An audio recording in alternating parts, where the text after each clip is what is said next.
Ryan Sullivan here, and he is a podcast expert.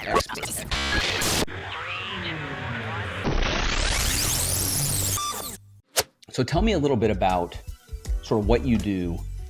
I want to lay that out for people so they understand who you are.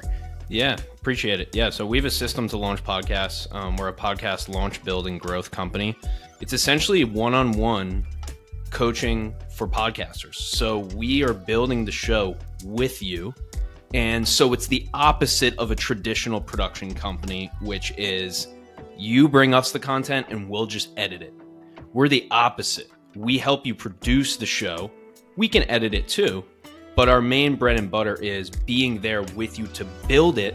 So then basically what I say is you want to plan changes instead of changing plans, right? All podcasts need a brand. I'll say that, right? So, yeah. But not all brands need a podcast. Yeah, that makes a lot of sense. I mean, so I come to you and I'm like, hey man, I want to start a podcast and I've got this idea. I work in this niche. This is kind of what I do. And you go, okay, I'm going to take this and I'm going to put my producer and my writer hat on, and I'm going to create a brand around your podcast that we, target the people that we think are going to, like that brand that we're creating for you and make sense. Yeah, that's essentially it, because you can't see what you can't see. So yeah, a lot of time what you don't want is to bring your idea to somebody and them to go, yeah, perfect. Talk about Hollywood. Like, I'm not there. I'm in Jersey, man. I never even been out there, but I was in the music industry. So there's a lot of that yes man type of energy, right? And you really, if you're paying somebody, some people think that somebody pays you, right? And then you just tell them what they want to hear. My approach is tell them what they need to hear, So yeah, that's exactly the approach we take. I work with the hosts, not for the hosts. It's to help the person at the other end of this, right? Which is the listener of the podcast. So I work for the listeners. I'm the same way the host is the ambassador for the audience, right? It's like, Matt, you're going to ask questions that the audience can't ask because they're just listening. They're not in this conversation right now.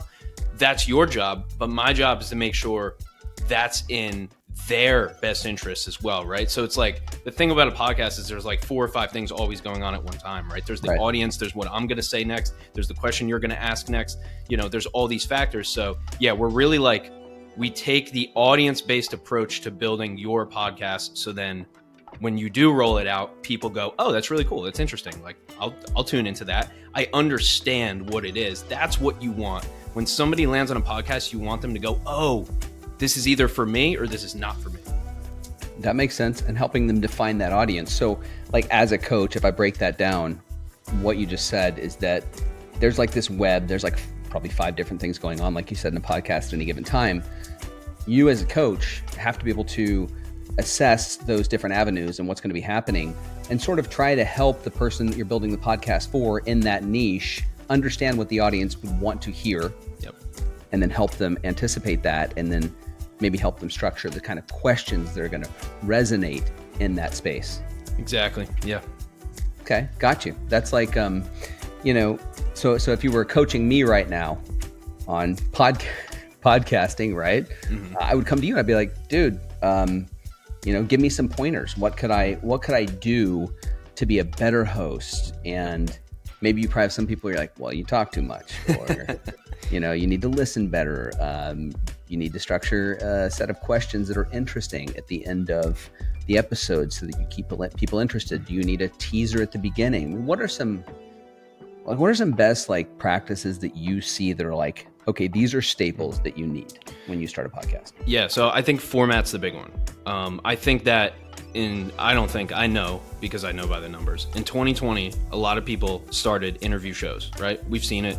Your cousin did it. Your friend did it. Your best friend from high school made one about the NFL. Like, everybody just went out and did podcasts, right? Which is good. I'm glad that happened, right? But the amount of podcasts being launched right now are down 70% from 2020, which is a good thing, right? Because podcasting is not easy, and a lot of people realize that. So, but the predominant format was interviews, and you touched on, maybe if the host talks too much, well then maybe you should have a solo podcast, or you should have a co-hosted show. Mm-hmm. Or do you want to Do you want to kind of ride the coattails of the guest and kind of tap into their audience? Well, okay, then they're going to talk most of the time, probably, right? So it's what we do is we match the strategy with the personality, and you don't have to work with us to do this. You can just do an analysis to figure out like, okay, if I define the audience and then I define what format fits for me, then boom, whatever the combination of that is, that's your podcast. But I love talking about formats, and I think the one that is now the new interview show, I'd say, or the more popular one, is co-hosting. And I think there's so many benefits. I think half of the podcasts we're launching, even so far in 2024, are going to be co-hosted podcasts. So it's not only a trend, it's a trend that makes a lot of sense to me. So I think that's the first question that, in terms of logistics, after we talk through why are you doing this? What do you want to get out of it? Who's the ideal listener? Then we can go, okay, is it co-host? Is it interview? Is it solo? I've done all of them. Is it webinar based where it's like a group of 4 or 5 people? But that's typically kind of the first place that people go. That makes a lot of sense. So when you say co-host, let's go there for a sec, because that's a hot topic right now. Yeah. Co-host, are we talking